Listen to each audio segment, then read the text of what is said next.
سید الانبیاء والمرسلین اما بعد فاعوذ باللہ من الشیطان الرجیم بسم اللہ الرحمن الرحیم قد جاءکم من اللہ نور و کتاب مبین صدق اللہ مولانا العلی العظیم۔ باد توحید کے متوالوں، شمع رسالت کے پروانوں، حضور اکرم صلی اللہ علیہ وسلم کی 12ویں اور غوث پاک کی 11ویں منانے والوں، آئیے سب سے پہلے ہم اور آپ نہایت ہی ادب اور احترام کے ساتھ اپنے اور ساری کائنات کے مرکز عقیدت جناب محمد الرسول اللہ صلی اللہ تعالی علیہ وسلم کی بارگاہ بے کس پناہ میں جس طرح سے میں آپ کو پڑھاؤں، میرے ساتھ مل کر پورا مجمع بآواز بلند ہدیہ غلامی درود و سلام کے انداز میں پیش کریں۔ پڑھیں الصلاۃ والسلام علیک یا رسول اللہ، الصلاۃ والسلام علیک یا حبیب اللہ، الصلاۃ والسلام علیک یا نبی اللہ وعلی آلک وأصحابک یا نور اللہ صلی اللہ تعالی علیہ وسلم۔ رب کعبہ کی بارگاہ میں دعا ہے، مولا ہم تمام حاضرین اور سامعین کو تو ماہ ربیع النور کی برکتوں سے بھرپور مالا مال فرما، ہمیں خیر و عافیت کے ساتھ اس ماہ مبارک کی 12 تاریخ نصیب فرما، اور ہم گناہ گاروں کو، ہمارے والدین کو، ہماری قیامت تک آنے والی تمام نسلوں کو ہر سال دھوم دھام کے ساتھ قرآن و سنت کے دائرے میں رہتے ہوئے اپنے محبوب صلی اللہ علیہ وسلم کی میلاد پاک منانے کی توفیق نصیب فرما۔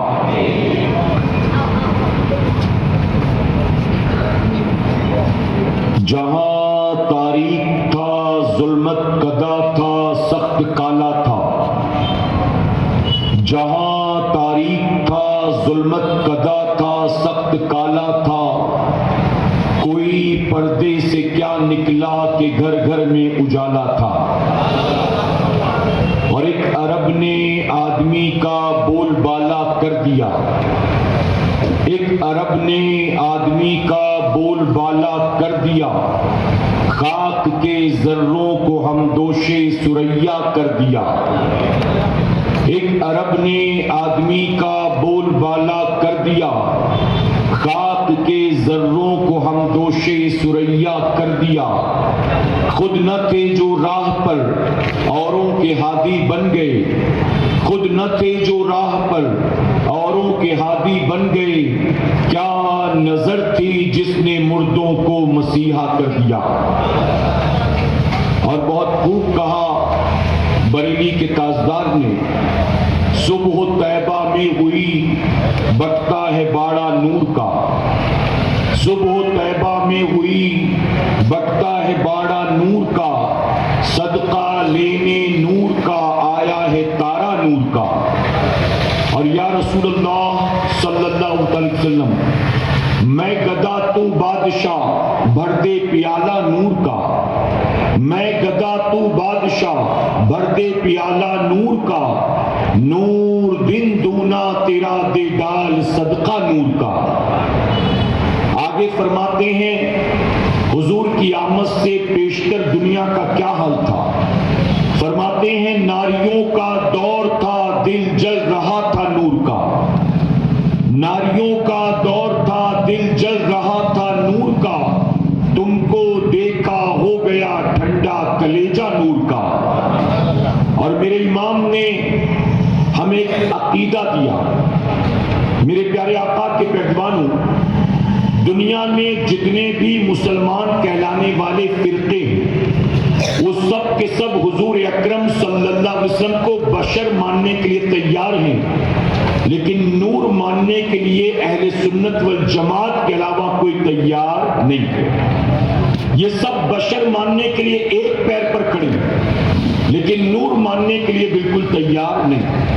تو میرے امام نے ہم سنیوں کو عقیدہ دیا کہ ہم خوش عقیدہ سنی مسلمان صرف نبی ہی کو نور نہیں مانتے۔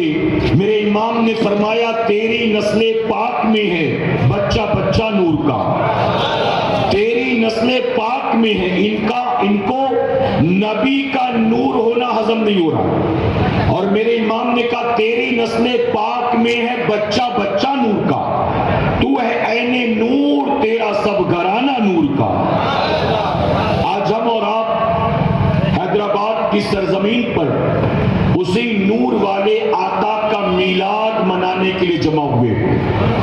اللہ رب العزت محفل سجانے والوں کا سجانا اور ہمارا اور آپ کا یہاں آنا قبول فرمائے۔ میرے پیارے آقا علیہ الصلوۃ والتسلیم کے پیروانوں، میں نے قرآن مقدس کی جس آیت کریمہ کی تلاوت کا شرف حاصل کیا یہ بھی حضور اکرم صلی اللہ علیہ وسلم کے نور ہونے کے متعلق ہے، اور آج کے اس اجتماع میں انشاءاللہ میں حضور اکرم صلی اللہ علیہ وسلم کے نور ہونے کے تعلق سے کچھ باتیں آپ کو سمجھانے کی کوشش کروں گا انشاءاللہ۔ نہ کوئی علمی گفتگو ہوگی، نہ بڑی تحقیقی گفتگو ہوگی، نہ کوئی تاریخی گفتگو ہوگی، بلکہ عام فہم زبان میں آپ کو میں یہ سمجھانے کی کوشش کروں گا کہ اہل سنت والجماعت کے لوگ جو حضور اکرم صلی اللہ علیہ وسلم کو نور مانتے ہیں تو ان کا یہ نور ماننا بریلویوں کا پیدا کرتا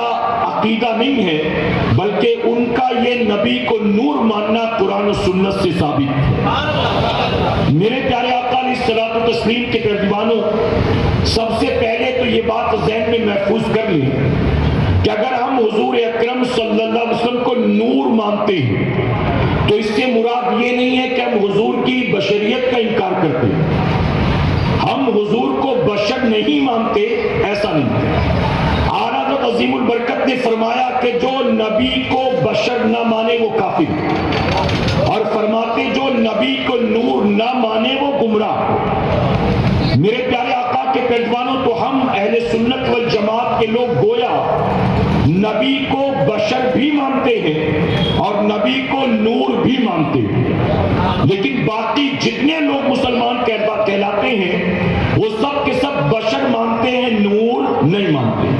بلکہ بشر ماننے پر آتے ہیں تو یہ اپنی طرح معمولی بشر مانتے ہیں، کبھی گاؤں کے مکھیا کی طرح، سرپنچ کی طرح مانتے ہیں، کبھی بڑے بھائی کی طرح بشر مانتے ہیں، کبھی صرف ڈاکیے کی طرح بشر مانتے ہیں۔ یعنی یہ بشر ماننے کے لیے اتنا تیار ہیں کہ نبی کو عام انسانوں کی طرح بشر مانتے ہیں، اور الحمدللہ اہل سنت والجماعت کے لوگ نبی کو بشر مانتے ہیں لیکن معمولی بشر نہیں مانتے ہیں، نوری بشر مانتے ہیں۔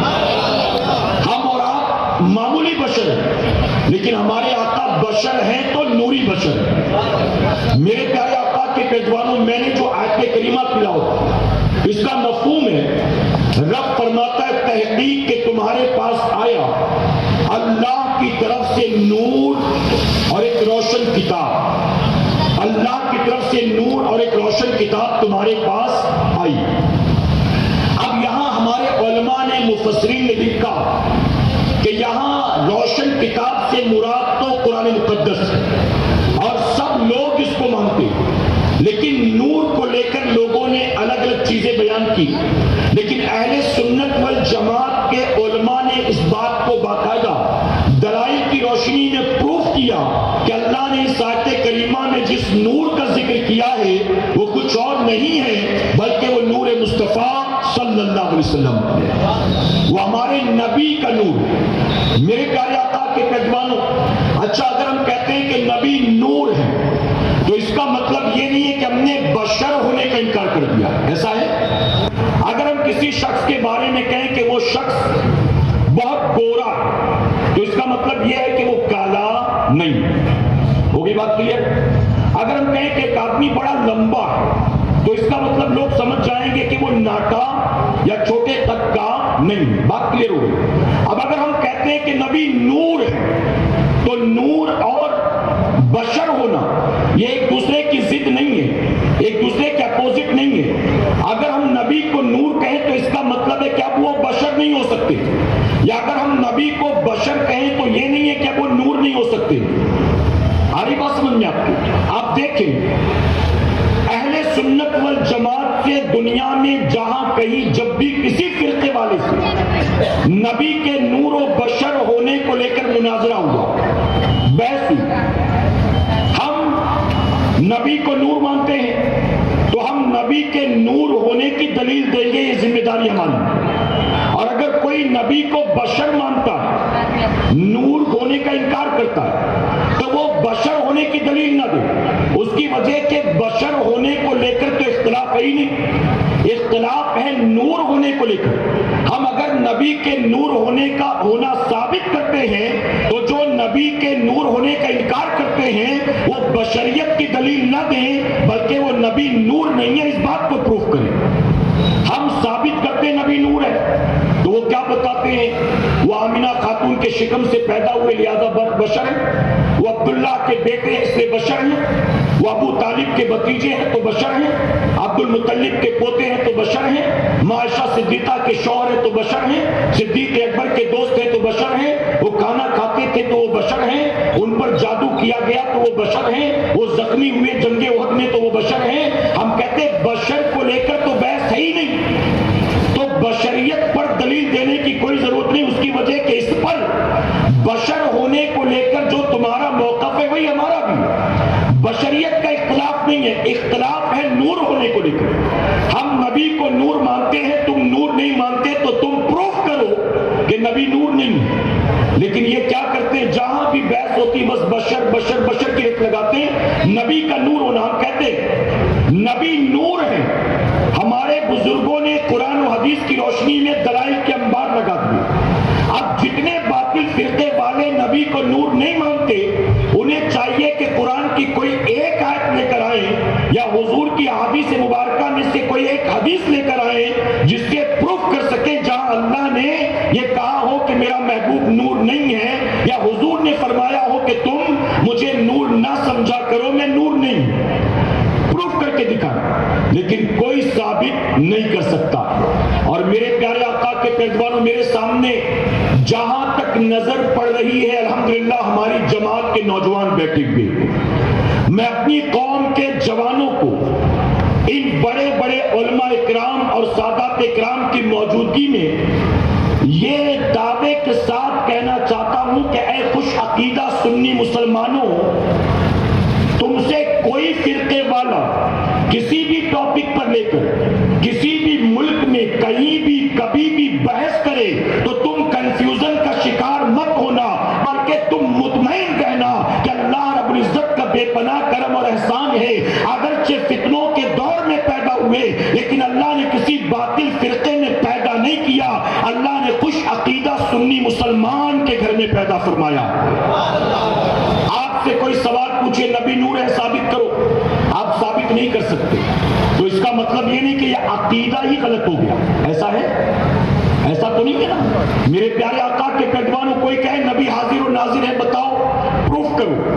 اور عام عوام سے یہ سوال کیا جائے, کسی انجینئر سے, ڈاکٹر سے, کسی جو ہے پان والے سے, کسی فروٹ والے سے, کسی سبزی والے سے, کسی گیرج والے سے, کسی ٹیلر سے, کسی میکینک سے اگر یہ سوال پوچھا جائے وہ جواب نہ دے سکے. وہ سنی ہے, 11ویں بھی کرتا, 12ویں بھی کرتا, نیازیں بھی کرتا, عرس بھی کرتا, مزار پر جاتا, لنگر کھاتا, وہ پکا سنی ہے. لیکن اس سے اگر سوال کیا جائے وہ جواب نہ دے سکے تو اس کے جواب نہ دے پانے سے مراد یہ نہیں ہے کہ پھر وہ چیز غلط ہو گئی. ایسا ہے؟ اس کی وجہ کہ جواب دینے کی ذمہ داری آپ کی ہے بھی نہیں, جواب دینے کی ذمہ داری ہماری جماعت کے علماء اکرام کی. ہماری علماء, اگر ہمارا عقیدہ نبی کو علم غیب ہے, اگر ہمارا یہ عقیدہ نبی حاضر و ناظر ہیں، اگر ہمارا یہ عقیدہ نبی شافع محشر ہیں، اگر ہمارا یہ عقیدہ ہے کہ انہیں یا کہہ کے پکارا جا سکتا ہے، اگر ہمارا یہ عقیدہ ہے کہ کھڑے ہو کر ان پر صلاۃ و سلام پڑھا جا سکتا ہے، اگر ہمارا یہ عقیدہ ہے کہ نبی کو اللہ نے مالک و مختار بنا کر پیدا کیا ہے، تو اس عقیدے کو پروف کرنا چلتے پھرتے عام سنی کا کام نہیں ہے، بلکہ یہ ڈیوٹی ہمارے علماء کرام کی ہے۔ جیسے مثال کے طور پر مسجد کے امام صاحب کی ٹو ویلر کا ٹائر پنچر ہو جائے، اب آپ کہیں گے اتنے بڑے خطیب ہیں، اتنے بڑے اسکالر ہیں، اتنے بڑے عالم ہیں، اپنا پنچر بھی نہیں بنا سکتے۔ وہ کہیں گے یار یہ میرا کام تھوڑی نہ ہے، میں نے جو پڑھا لکھا ہے، جو کچھ میں نے سیکھا ہے، جس فیلڈ سے میں ریلیٹڈ ہوں، میں وہ جانتا ہوں۔ یہ پنچر بنانا تو میکینک کا کام ہے، ٹائر ٹیوب والے کا کام، میرا کام نہیں ہے۔ ایک ڈاکٹر کے پاس آپ موبائل لے کر چلے جائیں اور آپ کہیں کہ جب کسی کو کوئی مرض ہوتا ہے آپ علاج کر دیتے ہیں، میرے موبائل میں بھی وائرس آ گیا، اس کو بھی صحیح کر دیا، آپ صحیح کر دے گا وہ؟ آپ کہیں گے کورونا وائرس کا تو نے علاج کر دیا، موبائل کے وائرس کا علاج نہیں کر پا رہا، کہیں گے آپ؟ وہ کہے گا یہ میرا فیلڈ نہیں ہے، اس چیز سے میرا کوئی تعلق نہیں ہے، موبائل ریپیئر کرانا ہے موبائل والے کے پاس جاؤ، پنچر بنوانا ہے تو گیرج والے کے پاس جاؤ، پان لینا ہے تو پان والے کے پاس جاؤ، راشن لینا ہے تو دکان والے کے پاس جاؤ، اور دین کی باتیں سیکھنا ہے تو مسجد کے امام کے پاس جاؤ، علماء اکرام کے پاس جاؤ۔ لیکن لوگ، یہ جو لوگ اعتراضات کرتے ہیں نا، 11ویں کہاں لکھا ہے، 12ویں کہاں لکھا ہے، یہ لائٹیں جو لگائی کہاں لکھا ہے، یہ جو جھنڈے لگا رکھے پورے شہر میں کہاں لکھا ہے، یہ جو جلوس نکالتے ہیں ربیع الاول میں کہاں لکھا ہے، یہ جو تم دیگے کر رہے ہو یہ کہاں لکھا ہے؟ یہ سوال پوچھنے والے سوال ہماری جماعت کے علماء سے نہیں پوچھتے، وہ ہماری جماعت کے جوہلا کو ڈھونڈتے، جو صرف رسمی طور پر یہ ساری چیزیں کر کے گزر جاتا ہے، دین کی باتیں سیکھنے کی کوشش نہیں کرتا۔ وہ تلاش کرتے کوئی ایسا بے پڑھا لکھا سنی ملے تو ہم اس کو پکڑیں، اور پکڑ کر علم حاصل کرنا یا اس کے عقیدے کو سمجھنا مقصد نہیں ہوتا۔ کسی بے پڑھے لکھے سنی کو، سیدھے سادے سنی کو پکڑ کر جو بد عقیدگی کا وائرس اس کے اندر گھسا ہے، اس وائرس کو اس کے اندر منتقل کرنا مقصد ہوتا ہے کہ میں اس کو بھی گمراہ کروں، اس کو بھی 11ویں سے ہٹاؤں، اس کو بھی میلاد کا منکر بناؤں۔ اس لیے میں کہتا ہوں سنیوں مطمئن رہو، کوئی اپنے منہ لاکھ میاں مٹو بنتا ہو بنے، لیکن اللہ کا شکر ادا کرو ہم چکڑالویوں کے گھر پیدا نہیں ہوئے، بوچالویوں کے گھر پیدا نہیں ہوئے، مرزائیوں کے گھر پیدا نہیں ہوئے، سو کالڈ اہل قرآن اہل حدیث کے گھر پیدا نہیں ہوئے، ہم کسی بد عقیدہ باطل فرقے کے گھر پیدا نہیں ہوئے۔ اللہ کا احسان ہے، اللہ نے اس جماعت میں پیدا کیا ہے جس جماعت میں غوث و خواجہ پیدا ہوئے۔ تو حیدرآباد سے نکل کر اگر بنگلور چلے جانا، حیدرآباد سے نکل کر اگر سعودی عرب چلے جانا، حیدرآباد سے نکل کر اگر ایجوکیشن کے لیے یا جاب کے لیے لندن چلے جانا، حیدرآباد سے پڑھ لکھ کر اگر امریکہ چلے جانا، تو دنیا کے کسی بھی کونے میں چلے جانا، مطمئن رہنا اے اللہ تیرا احسان ہے، تو نے مجھے سنی بنا کر پیدا کیا۔ الحمدللہ ہم 11ویں منانے والے لوگ ہیں کہ الحمدللہ، ہم 12ویں منانے والے لوگ ہیں کہ الحمدللہ۔ تو میرے پیارے آقا کے پیغمبروں، ایک بات اور بتا دوں اپنی قوم کے جوانوں، دنیا میں جتنے بھی باطل فرقے، جب بھی ہم سنیوں سے کہیں بھی کسی بھی عنوان پر مناظرہ ہوا، کسی بھی ٹاپک پر سنیوں سے جب بھی دنیا کے کسی ملک میں کسی بھی فرقے کے ساتھ مناظرہ ہوا ہے، تو جتنے بھی باطل فرقے والے ہیں یا تو یہ ہارے ہیں یا تو یہ بھاگے ہیں۔ اللہ نے ہر مناظرے میں کامیابی اپنے نبی کے عاشقوں کو عطا فرمایا۔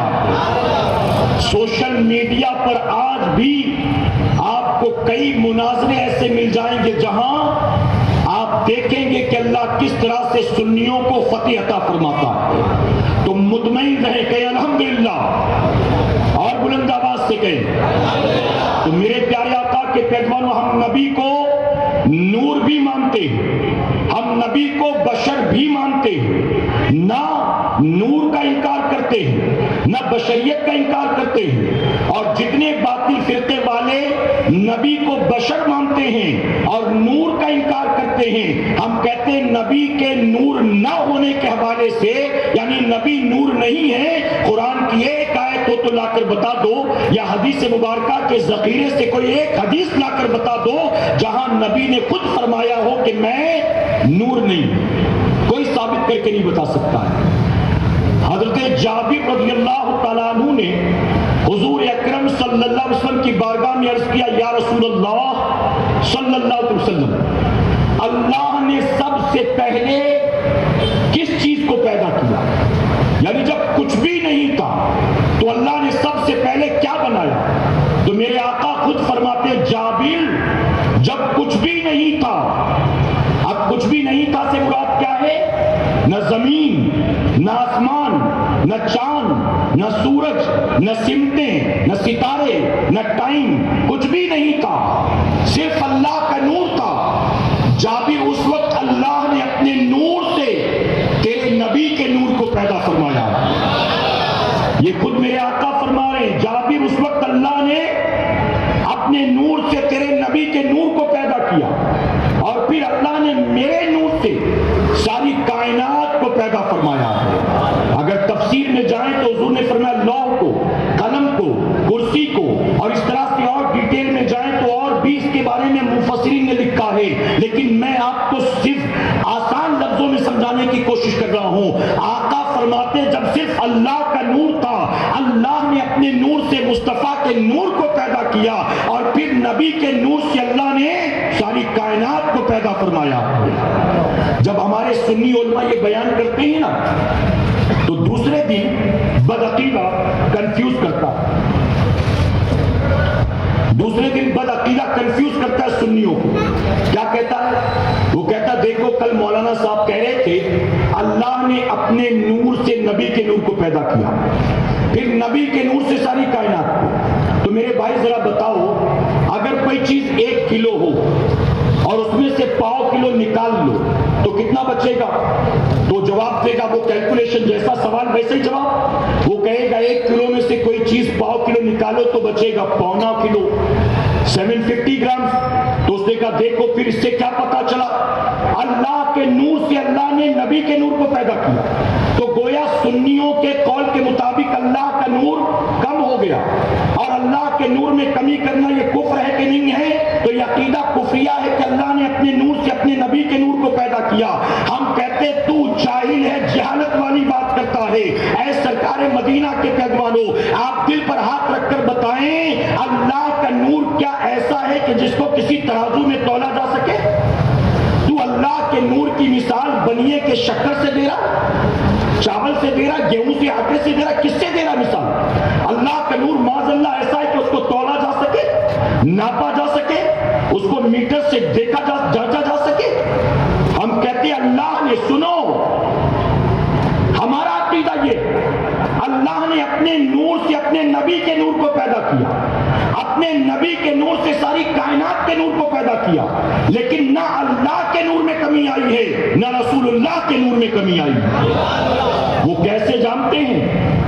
یہاں پر یہ 10 15 20 25 بلب لگے ہیں، اب مان لیجئے کمیٹی والوں کو پروگرام شروع ہونے کے بعد لگا کہ اس طرف اندھیرا، انہوں نے اسی وائر سے 2 اور بلب جوڑ دیے، اب یہ سارے بلب جو جل رہے تھے ان کی روشنی کم ہو جائے گی کہ 2 بلب کا اضافہ کر دیا، اب اس میں روشنی کم ہوگی؟ ایسا آسان مثال، ایک موم بتی جل رہی تھی، ایک کینڈل جل رہی تھی، کسی نے اس کینڈل سے اپنا چراغ جلایا، دوسرا آدمی آیا اس نے بھی اسی سے اپنا چراغ روشن کیا، یہاں تک کہ ایک موم بتی سے لوگوں نے مشالیں، چولہے، چراغ، لالٹین، موم بتیاں سب کچھ جلا لی، ایک چراغ سے سینکڑوں چراغ روشن کر دیے گئے، لیکن ہم نے دیکھا اس کے باوجود جس پہلے چراغ سے سارے چراغ جلائے گئے تھے اس پہلے چراغ کی روشنی میں کوئی کمی نہیں آئی۔ اب بتائیے ایسا ہی ہوتا ہے کہ نہیں ہوتا ہے؟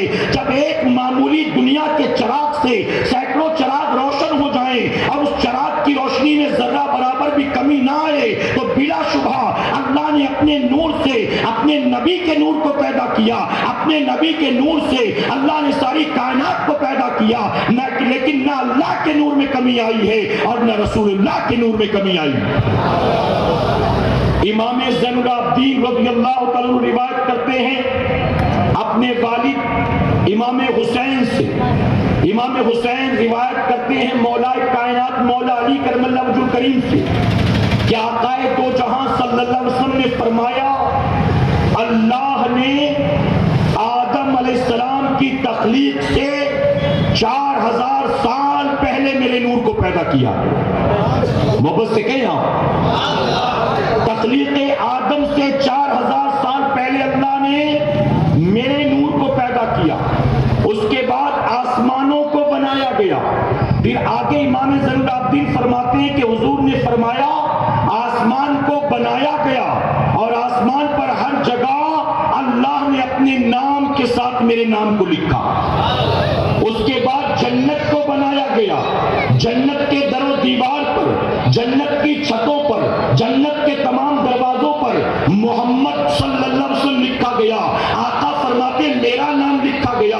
اس کے بعد جنت میں درخت لگایا گیا، درخت کے تمام درختوں پہ، ہر درخت کے پتے پر، ہر تنے، ہر ٹہنی، ہر شاخ پر میرا نام لکھا گیا۔ اس کے بعد فرماتے کہ آدم علیہ السلام کو پیدا کیا گیا۔ جب آدم علیہ السلام نے اپنی آنکھ کو کھولا تو دائیں دیکھا تو میرا نام تھا، بائیں دیکھا تو میرا نام تھا، چھت پر دیکھا تو میرا نام تھا، درختوں پر دیکھا تو میرا نام تھا، دیواروں پر دیکھا تو میرا نام تھا، پتوں پر دیکھا تو میرا نام تھا، شاخوں پر دیکھا تو میرا نام تھا، جہاں جہاں دیکھا میرا نام تھا۔ آخر میں انہوں نے عرض کیا اے اللہ تو نے اپنے نام کے ساتھ ہر جگہ جس کا نام لکھ رکھا ہے آخر وہ کون ہے؟ تو اللہ نے فرمایا کہ آدم یہ نہ ہوتے تو نہ تجھے پیدا کرتا اور نہ ساری کائنات کو پیدا کرتا۔ میرے آقا علیہ الصلوۃ والتسلیم کے پیروانوں، میں اس کر رہا تھا، پھر آدم علیہ السلام سے رب نے فرمایا آدم بظاہر یہ تمہاری نسل میں سے ہوں گے، حقیقت میں یہ تمہاری اصل ہوں گے۔ آدم یہ تمہاری نسل سے ہوں گے بظاہر، لیکن یہ تمہاری اصل ہوں گے۔ اس کے بعد فرمایا گیا کہ اب میں زیادہ تفصیل میں نہیں جاتا، مختصر میں سمیٹتا ہوں۔ آدم علیہ السلام جب جنت سے زمین پر تشریف لائے تو آدم علیہ السلام کی پشت میں میرے نبی کا نور چمک رہا تھا۔ کہ سبحان اللہ، اور محبت سے کہیں جب آدم علیہ السلام جنت سے زمین پر تشریف لائے تو آدم علیہ السلام کی پشت میں میرے نبی کا نور چمک رہا تھا، اور میرے آقا کا نور آدم علیہ السلام کے ساتھ ہی زمین پر آیا۔ اور آپ کو سن کر آپ کا ایمان تازہ ہو جائے گا کہ نبی کا یہ نور آدم علیہ السلام کے ساتھ جانتے ہو کہاں آیا؟ یہ نبی کا نور ایران توران میں نہیں آیا ہے، آدم علیہ السلام اسی ہندوستان میں سرندیپ کی پہاڑیوں پر آئے ہیں، اور جب سرندیپ کی پہاڑیوں پر آدم علیہ السلام آئے ہیں تو میرے نبی کا نور بھی آدم علیہ السلام کے ساتھ سب سے پہلے ہندوستان کی سرزمین پر آیا۔ میرے آقا کا یہ نور 12 ربیع الاول شریف کو صبح صادق کے وقت ہزاروں سالوں کے بعد مکہ معظمہ میں آمنہ خاتون کے شکم سے بعد میں جلوہ گر ہوا ہے، سب سے پہلے یہ نور آیا ہے تو ہندوستان کی سرزمین پر آیا۔ اور میرے پیارے آقا علیہ الصلوۃ والتسلیم کے پیروانوں، آپ کو سن کر خوشی ہوگی، ایمان تازہ ہوگا کہ سب سے پہلے آدم علیہ السلام آئے تو ان کے ساتھ میرے نبی کا نور بھی آیا۔ سب سے پہلے اذان بھی اسی ہندوستان کی سرزمین پر دی گئی، اور سب سے پہلے اللہ کا سجدہ بھی اسی ہندوستان کی سرزمین پر کیا گیا۔ اور یہی وجہ تو ہے میرے آقا صلی اللہ علیہ وسلم جب نماز سے فارغ ہوتے تھے، نماز کے وقت رخ ہوتا خانے کعبہ کی طرف، لیکن دعا کے لیے آپ دائیں طرف گھوم جاتے تھے۔ صحابہ کرام نے عرض کیا یا رسول اللہ صلی اللہ علیہ وسلم آپ دعا کے لیے دائیں جانب کیوں گھومتے ہیں؟ تو میرے آقا نے فرمایا تھا اس طرف ہند ہے اور ہند سے مجھے وفا کی خوشبو آتی ہے، اور اسی کو سامنے رکھ کر شاعر مشرق ڈاکٹر اقبال نے کہا تھا میرے عرب کو آئی، میرے عرب کو آئی ٹھنڈی ہوا جہاں سے، میرا وطن وہی ہے، میرا وطن وہی ہے۔ سمجھے نہیں شاید آپ؟ میرے پیارے آقا کے پیروانوں، آج سے ہزاروں سال پہلے جب ہندوستان کی سرزمین پر کوئی مسجد نہیں تھی، کوئی مینار نہیں تھا، کوئی خانقاہ نہیں تھی، کوئی گنبد نہیں تھا، کہیں کوئی مسلمانوں کی اپنی ٹرسٹ اور کمیٹی یہاں کوئی کلمہ پڑھنے والا نہیں تھا، یہاں صبح شام اللہ کی صدا بلند کرنے والا یعنی اذان دینے والا کوئی نہیں تھا۔ ہزاروں سال پہلے کی بات ہے میرے پیارے آقا علیہ الصلوۃ والتسلیم کے گھر والوں، ہندوستان کی سرزمین پر جب کوئی کلمہ پڑھنے والا نہیں تھا، میرے آقا اس وقت بھی فرماتے تھے اس طرف ہند ہے اور ہند سے مجھے وفا کی خوشبو آتی ہے، گویا نبی کی نگاہیں غیبتہ دیکھ رہی تھی۔ میں جس مکے کی سرزمین پر پیدا ہوا، جس مدینے میں میں آرام کروں گا، یہ مکے مدینے والے میری میلاد کے منکر ہو جائیں گے، لیکن ہندوستان کی سرزمین پر معین الدین چشتی کی شکل میں میرا ایک بیٹا جائے گا اور قیامت تک ہندوستان میں میری میلاد منانے والے کروڑوں پیدا ہوں گے۔ مکے مدینے میں میلاد کے منکر ہوں گے، لیکن ہندوستان میں لوگ میری میلاد دھوم دھام کے ساتھ منائیں گے۔ اسی لیے میرے نبی فرماتے ہیں کہ مجھے وفا کی خوشبو آ رہی ہے۔ اب یہ وفا کی خوشبو کہاں سے آ رہی ہوگی؟ ظاہر ہم خوش عقیدہ سنیوں سے آ رہی ہوگی نا۔ ارے جو وفادار ہوں گے وہیں سے تو خوشبو جائے گی نا۔ جو باقی ہیں، جو غدار ہیں، جو کہتے ہیں معاذ اللہ نبی مر کر مٹی میں مل چکے ہیں، ان کی میلاد منانا یہ تو شرک ہے معاذ اللہ۔ جو اس طرح کی باتیں کرتے ہیں، کیا وہ نبی سے محبت کرنے والے ہیں؟ کیا وہ نبی کے وفادار لوگ ہیں؟ میرے پیارے آقا علیہ الصلوۃ والتسلیم کے والوں، تو میرے آقا کا نور اس زمین پر جلوہ گر ہوا، اس کے بعد ایک طویل سفر طے کرتا ہوا یہ نور 12 ربیع الاول شریف کو آمنہ خاتون کے شکم سے مکہ کی سرزمین پر پھیلا۔ ایسا پھیلا ہے کہ آمنہ خاتون خود فرماتی ہیں جب میرے گھر بچے کی ولادت ہوئی ہے تو مجھے صرف اتنا محسوس ہوا ہے، آپ کو کوئی درد نہیں تھا، کوئی تکلیف نہیں تھی، کوئی آنکھوں میں آنسو نہیں تھے۔ آپ فرماتی بچے کی ولادت ہوئی ہے تو صرف اتنا محسوس ہوا ہے کہ میرے جسم سے ایک نور نکلا ہے اور ساری کائنات کو اس نے روشن کر دیا۔ اور یہ کیسا نور تھا؟ خود فرماتی ہیں میں نے اپنے بستر پر لیتے لیتے ملک شام کے محلات کو دیکھ لیا۔ محبت سے کہیں، اپنے بستر پر لیتے لیتے آمنہ خاتون ڈیلیوری کے لیے میدان میں تو نہیں لیتی تھی، چار دیواری میں تھی نا، لیکن فرماتی ہے کہ جب نبی کا نور پھیلا ہے کائنات میں تو در و دیوار کے پردے بھی رب نے ہٹا دیے اور مکے میں اپنے بستر پر اپنے کمرے میں لیتے لیتے میں نے ملک شام کے محلات کو دیکھ لیا۔ اور ایک روایت میں آتا ہے کہ میں نے ملک شام کے اونٹوں کی گردنوں کو دیکھ لیا۔ یہ میرے نبی کا نور۔ ایک اور روایت آخر میں، حالانکہ بہت ساری چیزیں رہ گئی ہیں، پھر کبھی انشاءاللہ ایک آخری۔ ایک مرتبہ حضور اکرم صلی اللہ علیہ وسلم ماں عائشہ صدیقہ رضی اللہ تعالیٰ عنہ کے کمرے میں آتے ہیں۔ جب آپ کمرے میں تشریف لائے تو اس وقت ماں عائشہ صدیقہ رضی اللہ تعالیٰ عنہ اپنے کمرے میں بیٹھی ایک چھوٹے سے چراغ کی روشنی میں سوئی سے کپڑا سل رہی تھی۔ جیسے ہی حضور نے دروازہ کھولا، آپ کے ساتھ ساتھ ہوا کا تیز جھونکا بھی کمرے میں داخل ہو گیا، جس کی وجہ سے وہ چراغ بجھ گیا۔ اب اتفاق تھا کہ چراغ کے بجھتے ہی آپ کے ہاتھ سے سوئی بھی زمین پر گر گئی۔ اب ماں عائشہ صدیقہ نیچے بیٹھ کر زمین پر اس سوئی کو ٹٹولنے لگی، تلاش کرنے لگی اندھیرے میں۔ حضور اکرم صلی اللہ علیہ وسلم نے اپنی پیاری بیوی کی ان اداؤں کو دیکھا تو محبت سے مسکرانے لگے۔ ماں عائشہ صدیقہ فرماتی کہ نبی کا مسکرانا کیا تھا، آپ کے دندان مبارک ظاہر ہو گئے، اور جب آپ کے دندان مبارک ظاہر ہوئے ایسا نور پھوٹا ہے، ایسا نور پھوٹا ہے کہ اس روشنی میں نے اپنی گمشدہ سوئی کو تلاش کر لیا۔ وہ مسکرائیں جان سے کلیوں میں پڑ گئی، وہ لب گشا ہوئے تو گلستہ بنا دیا۔ اللہ اپنے حبیب پاک کے صدقے ہم سب کو عقائد اہل سنت پر قائم رکھے۔ اللہ ہم سب کو اپنے نبی کی میلاد قرآن و سنت کے دائرے میں رہتے ہوئے خرافات سے بچ بچا کر شریعت کی روشنی میں دھوم دھام سے منانے کی توفیق عطا فرمائے۔ درمیان گفتگو مجھ سے جانے انجانے میں کوئی غلطی خامی رہ گئی، آپ سب کو گواہ بنا کر سچے دل سے توبہ کرتا ہوں۔ رب میری توبہ قبول فرمائے اور ہماری آج کی اس محفل پاک کو میرا کریم قیامت میں ہمارے لیے، ہمارے والدین کے لیے بخشش اور نجات کا ذریعہ بنائے۔